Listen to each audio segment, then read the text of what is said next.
നമസ്കാരം.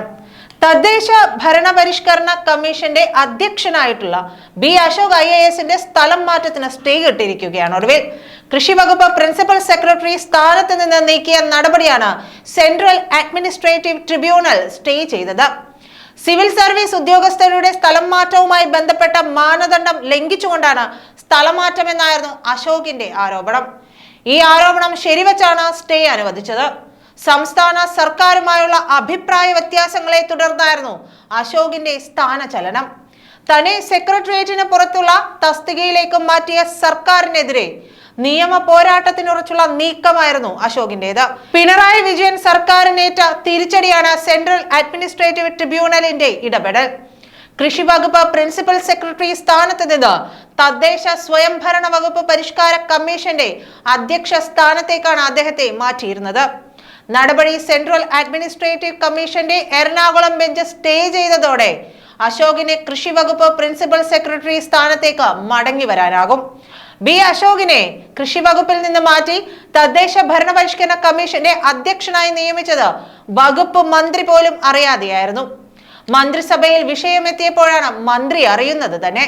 കൃഷി വകുപ്പിൽ ഒട്ടേറെ വൻകിട പദ്ധതികൾക്ക് തുടക്കമിട്ടിരിക്കെ ഇതിന് ചുക്കാൻ പിടിക്കുന്ന സെക്രട്ടറിയെ മാറ്റിയതിനാൽ വകുപ്പിന് കടുത്ത അതൃപ്തി ഉണ്ടായിരുന്നു. സെക്രട്ടറിയെ മാറ്റുന്ന കാര്യം കൃഷി മന്ത്രിയുമായി മുൻകൂട്ടി ചർച്ച ചെയ്യാത്തതിനാൽ നീക്കത്തെ തടയാനും കഴിഞ്ഞില്ല. ലോകബാങ്കിന്റെ 2650 കോടിയുടെ പദ്ധതിക്ക് വേണ്ടി മുൻകൈയെടുത്ത അശോക് ആ തുകയുടെ ആദ്യ ഗഡു ലഭിക്കുന്നതിന് തൊട്ടു മുമ്പാണ് വകുപ്പിൽ നിന്ന് പോകുന്നത്. കൃഷിക്കാരുടെ മുഴുവൻ വിവരങ്ങളും ശേഖരിക്കുന്ന ഫാർമേഴ്സ് രജിസ്റ്റർ പദ്ധതിയും അശോകിന്റെ നേതൃത്വത്തിൽ നടപ്പാക്കി തുടങ്ങിയിരുന്നു.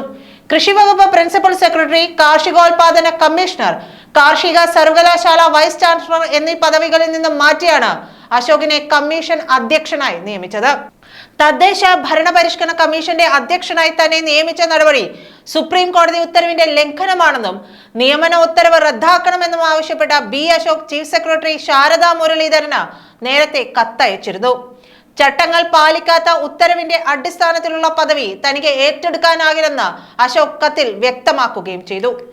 IAS കേഡറിന് പുറത്തുള്ള പദവിയിൽ നിയമിക്കുമ്പോൾ ഉദ്യോഗസ്ഥനിൽ നിന്ന് മുൻകൂർ അനുമതി വാങ്ങിയിരിക്കണമെന്ന സുപ്രീം കോടതി ഉത്തരവ് തന്റെ കാര്യത്തിൽ പാലിച്ചില്ല.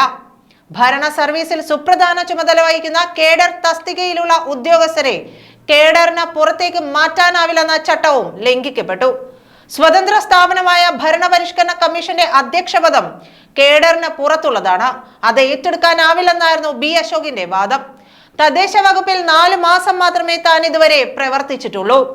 വർഷങ്ങളുടെ അനുഭവ സമ്പത്തുള്ള ഒട്ടേറെ IAS ഉദ്യോഗസ്ഥർ സർവീസിലുണ്ടെന്നും അദ്ദേഹം ചൂണ്ടിക്കാട്ടി. പദവി ഏറ്റെടുക്കാനാവില്ലെന്ന് അശോക് വ്യക്തമാക്കിയതോടെ IAS തലപ്പത്ത് പോര് മുറുകിയിരുന്നു. ഏതാനും ആഴ്ചകൾക്കിടെ സർക്കാരിന്റെ നടപടി ചോദ്യം ചെയ്ത ചീഫ് സെക്രട്ടറിക്ക് കത്തയക്കുന്ന രണ്ടാമത്തെ ഉദ്യോഗസ്ഥനാണ് അശോക്.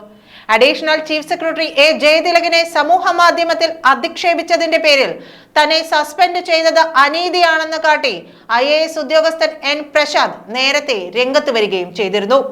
നന്ദി.